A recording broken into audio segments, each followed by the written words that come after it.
صحیح بخاری حدیث نمبر 3319 عن ابی ہریرہ رضی اللہ عنہ ان رسول اللہ صلی اللہ علیہ وسلم قال نزل نبی من الانبیاء تحت شجرة فلدغته نملة فأمر بجهازه فأخرج من تحتها ثم أمر ببيتها فأهرق بالنار فأوحى الله إليه فهلا نملة واحدة۔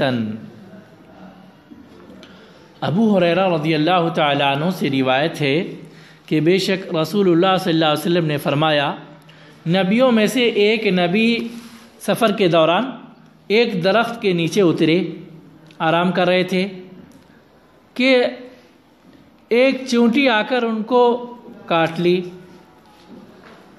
انہوں نے حکم دیا کہ ان کا بستر اٹھایا جائے، ان کے بستر کو ہٹایا گیا ان کے نیچے سے، تو پھر چونٹی ملی تو انہوں نے حکم دیا کہ چونٹیوں کو، پورے چونٹیوں کو، وہاں ان کے بستر کے نیچے چونٹیوں کا پورا مکان تھا اور سوراخ وغیرہ تھا، تو پورے چونٹیوں کو جلانے کا حکم دے دیا انہوں نے۔ اللہ رب العالمین نے ان کی طرف وحی کیا کہ ایک چونٹی کو تم نے کیوں نہیں مارا؟ تم کو تو ایک چونٹی نے کاٹی تھی نا، لیکن تم پوری بستی کو جلا دیے، چونٹیوں کی پوری بستی کو جلا دیے۔ تو اس حدیث سے معلوم ہوتا ہے کہ جو جانور ہم کو نقصان، جو کیڑا مکوڑا ہم کو نقصان پہنچا رہا ہے، صرف اسی کو مارنا ہے، یہ نہیں کہ جو نقصان نہیں پہنچا رہا ہے ہم اس کو بھی ماریں۔ اگر ایک نقصان پہنچایا تو پھر پوری قوم کو سزا دے دیں، پوری امت کو سزا دے دیں۔ کسی قبیلے کے ایک آدمی سے اگر نقصان ہوا ہے تو بہت سارے لوگ تیش میں آ کر، غصے میں آ کر اس قبیلہ یا اس خاندان کے پورے لوگوں کو نقصان پہنچانا شروع کر دیتے ہیں اور اپنا روب جمانے کی کوشش میں لگے رہتے ہیں، اپنے غصے کی آگ کو ٹھنڈا کرنے کی کوشش میں لگے رہتے ہیں، جبکہ یہ شریعت کے اعتبار سے غلط ہے۔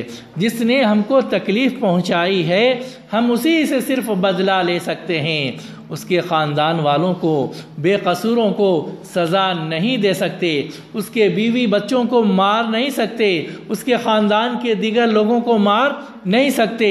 اسلام نے قصاص کی جو اجازت دیا ہے، بدلہ لینے کی جو اجازت دیا ہے، اس میں بھی بہت احتیاط کے ساتھ ہے کہ ہم بدلہ کتنا لیں گے؟ اتنا ہی جتنا کہ اس نے ہمارے اوپر ظلم کیا ہے، اور اگر ہم بڑھ کر بدلہ لے لیے تو پھر ہم ظالم بن جائیں گے۔ اسی لیے نبی کریم صلی اللہ علیہ وسلم نے فرمایا کہ معاف کرنا بہتر ہے۔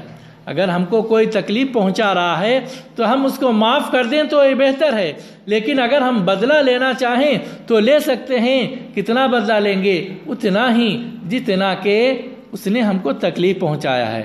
آج ہمارے معاشرے میں ایسا ہے کہ تو شیر تو میں سوا شیر، ارے تم نے ایسا کیا، تم نے ہم کو گالی دی، چلو ہم اور زیادہ گالیاں دیں گے۔ تم یعنی کہ ایک آدمی کو اگر کوئی گالی دیتا ہے تو اس سے بہت خطرناک گالیاں دوسرے لوگ دینے لگتے ہیں، جبکہ گالی دینا یہ حرام ہے اور اسلام کے خلاف عمل ہے۔ اگر اس بندے نے آپ کو گالی دیا اور آپ کے دل کو دکھایا تو پھر آپ اس پہ صبر کر لیں تو بہتر ہے آپ کے لیے۔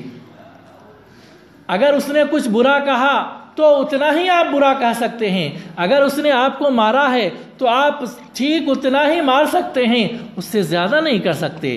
یہ نہیں کہ شیطان کے بہکاوے میں آ گئے اور پھر پورے اس کے خاندان کو گن دیا، یا کہ اس کے ماں باپ کو، دوسرے لوگوں کو تکلیف پہنچانا شروع کر دیا، یہ درست نہیں ہے۔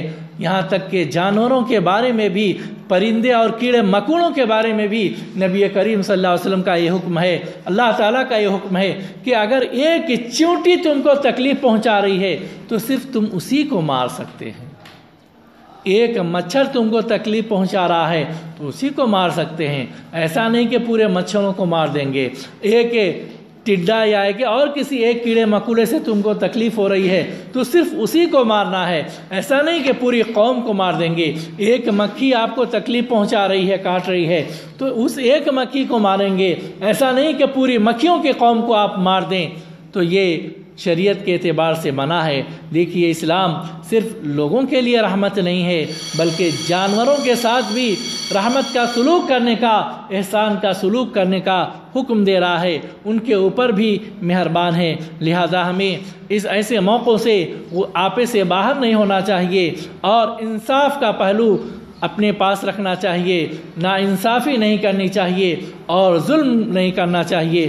اللہ رب العالمین سے دعا ہے کہ ہمیں اسلام کو صحیح ڈھنگ سے سمجھنے کی توفیق عطا فرما اور اسلام کے تمام احکامات پر عمل کرنے کی توفیق عطا فرما اور ظلم کرنے سے ہماری حفاظت فرما، جب تک دنیا میں رکھ ایمان کی حالت میں رکھ، خاتمہ ایمان کی حالت فرما۔